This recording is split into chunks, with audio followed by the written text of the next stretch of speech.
మా స్టాఫ్ ఇటువంటి సేకరణ ఎప్పుడు కూడా తప్పుడు అడ్రస్ల సేకరణ, పర్సనల్ డేటా మేము సేకరించడం లేదు. ఈ వాళ్ళు చూపించిన ఫార్మేట్ కూడా మేము ప్రచురించింది కాదు, మేము ప్రింట్ చేసి పేరెంట్స్కి ఇచ్చింది కాదు, ఏ పేరెంట్కి కూడా మేము ఇవ్వడం జరగలేదు. ఇటువంటి తప్పుడు ప్రచారాలు చేసి తప్పుదో పట్టించొద్దు. నేను అప్పిరెడ్డి గారిని కోరుకుంటున్నాను, ఇటువంటి తప్పుడు ప్రచారాలు చేయొద్దని కోరుకుంటున్నాను. వాళ్ళు బ్యాంక్ డేటా క్లియర్గా ఇచ్చున్నారు. యూడైస్లో ఆ స్టూడెంట్ యొక్క bank data, Aadhaar number, address, land mark, ఈ మొబైల్ నెంబరు, ఈ ల్యాండ్ మార్క్ కోసం వీటి కోసంగా ఇబ్బంది అవుతుందని వాళ్ళు వార్డు నెంబరు, ఆ డోర్ నెంబర్ అడగడం జరుగుతుంది. వార్డు నెంబరు, డోర్ నెంబర్ అడగడం జరుగుతుంది. యూడైస్లో స్టేట్ గవర్నమెంట్ యూడైస్ కోడ్లో వెబ్సైట్లో పెట్టిన డేటా ఇది. ఏ సచివాలయం కింద వస్తుందో కూడా దాంట్లో అడగడం జరిగింది. ఏ సచివాలయం కింద వస్తుంది కూడా అడగడం జరిగింది.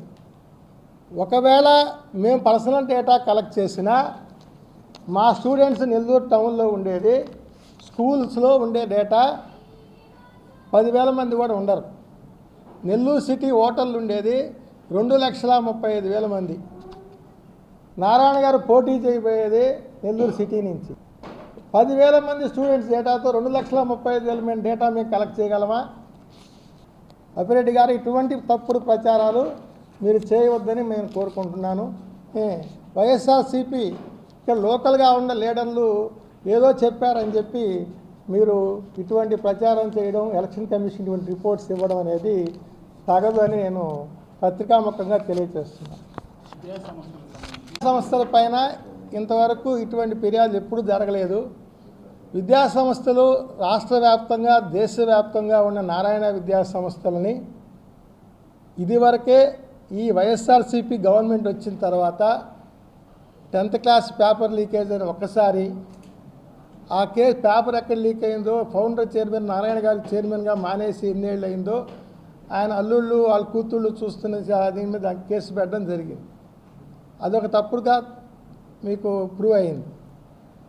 ఇప్పటికి నాకు తెలిసి నారాయణ విద్యా సంస్థలపైన నారాయణ గారు రాష్ట్ర మంత్రిగా 2014-19లో చేసిన తర్వాత 19-24 లోపల రకరకాల కేసులు పెట్టడం జరిగింది. ఇంతకుముందు మేము ఎప్పుడు చూడలేదు. ఈ తాప లాస్ట్ టైం నారాయణ గారు పోటీ చేసి ఓడిపోయారు కాబట్టి ఈ తడవ నారాయణ గారు సిటీ నుంచి గెలవడం తథ్యం.